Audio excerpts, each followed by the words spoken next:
Well, it's not just happening under the cover of darkness. Iran is now taking hits in broad daylight. The U.S. military conducting airstrikes earlier this morning and a few hours ago as well. So this comes after President Trump reportedly gathered his national security team in the Situation Room and discussed a much broader offensive inside of Iran, one that would extend well beyond the current campaign around the Strait of Hormuz. The commander-in-chief was out in Pennsylvania telling the regime that they better behave if they want to avoid bridge and power plant day. Are you giving Iran a deadline before you start bombing bridges? I don't like giving deadlines, but they pretty much know. They know the story. So are you meeting? They better behave. And Vice President J.D. Vance telling Joe Rogan that right now ground troops are off the table if tensions continue to escalate. If the Iranian people want to rise up and change their government, that's up to them. But we're not going to send 150,000 ground troops in order to accomplish a change in a regime unless the people on the ground themselves want to accomplish that outcome. Now, we're not going to send the troops in regardless, but like to propose sending in the troops, you're basically saying that the U.S. military should do the job for the Iranian people. We're not in that business anymore. We're just not. Jesse, it could be infrastructure week next week. Finally. We're waiting a few years for that one. We're waiting for this one for a while. So right now we have airstrikes, a blockade, and the sanctions have snapped back. That's like being in a headlock, getting punched in the face, and robbed all at the same time. So right now the latest was this 4 nights in a row, heavy airstrikes on the coastline, taking out drone, missile, and naval sites. But there was deeper strikes into the country. We took out a railway that goes from enemy territory into Central Asia. So what they're saying is that they're signaling if we escalate, this is the bridge of the bridge and power plant day. It's basically a land blockade that goes with the naval blockade. They won't be able to trade via land or sea.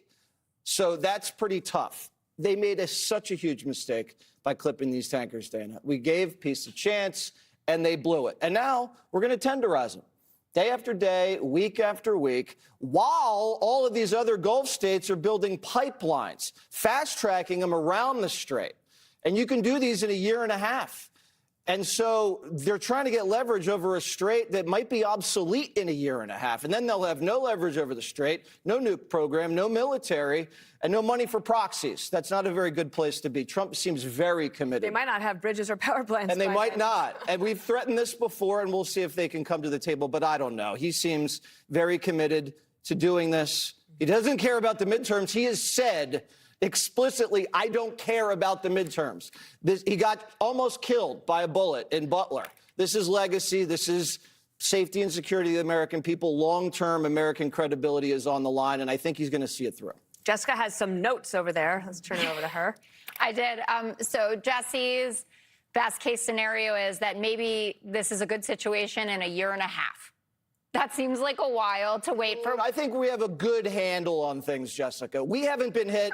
They get hit over and over and over again. Jesse, we were promised this started at 24 to 48 hours. Then it was a few weeks. Then it's a few months. It's been bridge and power plant day, I think 3 times, you know, threatening to end the civilization. He says every day, or sorry, only about 40 times that Iran wants a deal. Also, another 40 times the war is almost over.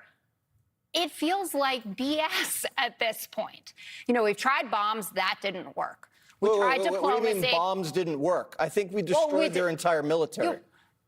If it was as obliterated as you say it is, we wouldn't have any of these problems. That's the truth. It's one drone, Jessica. It's one drone. Okay, everything's going tanker.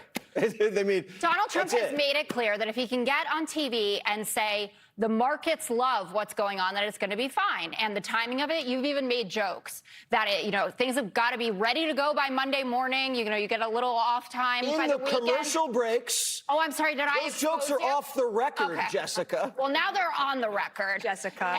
Okay. We're doing commercial break outing now. All right. I can't wait till next block. Fine. You get me in the B block. I get you in the A. Drop site. No. Family show, Jessica. Family show. No, but okay. Yeah, moving On along. a serious note, drop site news I mean, I can barely do this now. Okay, so drop site news just published. What is drop site news? It's the new Jesse, are you Intercept with okay? Ryan Either way, okay, it's something that I made. It's a real site. Okay. Anyway, they have a piece out about an Iranian official who told them that Steve Witkoff and Jared Kushner are abusing their insider status for personal gain. We have talked about how much money they're making. An Iranian said that? I love that you said that. You told that to who? That was Drop site news? What's so funny about this is that that's exactly what you guys said to me when I talked about the MOU, right? That was allegedly leaked. And J.D. Vance, the vice president, sat next to me and said that I was parroting Iranian propaganda. And guess what? That MOU was word for word what it actually turned out to be. Yep. So you can mock me all that you want. Okay. Okay. I will. Well, let's wait for the commercial break for more mocking and get Kennedy's point of view on Yeah, I mean, I don't want to hit Jesse in the A, but I already got him good. I didn't realize that we were dealing with drop site news. Like that's some big league news. That is a major bombshell here, Jessica. And Is this It's like ESPN what is the drop Ocho. site news? It's the guys from the Intercept, so Ryan Grimm and Jeremy Scahill, is that how you pronounce it? Yes. It's their site, and they get a lot of the stuff about the Middle East right. Got it. I just didn't know that they had this new site. No, it's very Kennedy. exciting. Yes. On substance. I worry that Bridge and Power Plant Day is going to harm the Iranian people who've been held hostage by this regime for 50 years. And that's the thing that I worry about. It's and I know the vice president said, and rightly so, like we are not there at the behest of other people and other countries doing their bidding. We are there to advance the cause of the United States of America, and that's how it always should be. But the problem is this could still turn into a quagmire. It still very much could be a long, protracted, unsolved thing, because we know the next person who ascends to the presidency, if it's a Democrat, they will just undo everything the president has done to say, well, I did the opposite of Trump, therefore it has to be the right thing. So, you know, what are they going to do? Are they going to rebuild Iranian drone factories? None of that would surprise me. But I still look at this and so much can go wrong, and it can all be so incredibly expensive. And it's like, what are we, the Bernie Sanders of the DOD now? Just assuming we can write blank checks for everything? So, you know, it's like, I am a bluff old traditionalist in terms of my limited government-ness. And I don't just think that government can be abused and corrupted, you know, in the name of poor people like the socialists do. I also think that it can be corrupted in the name of blowing things up. Unfortunately, what the president could do is blow up his own legacy with these good intentions. I believe he's in charge. I believe he has good intentions, but we don't even know who we're dealing with. When the president says Iran is coming to the table, who is he talking about exactly? Like someone who will be dead very soon? Someone who hates the Ayatollah and wishes they were in charge and should be? And maybe like Jaylen Brown has a PhD? Like who exactly are we dealing with? He's talking about the people that he's negotiating with Steve. And speaking of, but their bell gets unrung just as quickly as they agree to something. Tyrus, so well, the we Iranians, can also just wipe them out and negotiate with the next layer. Jesse, I'm about to hit you in the A so I can talk. so they've been warned. Yes, they've been. Are they going to accept the warning? Here's the thing. Iran doesn't play by rules. The president is still thinking of their future while trying to fix this. Because if he was like them, he would have blown up their oil fields. We don't need their oil.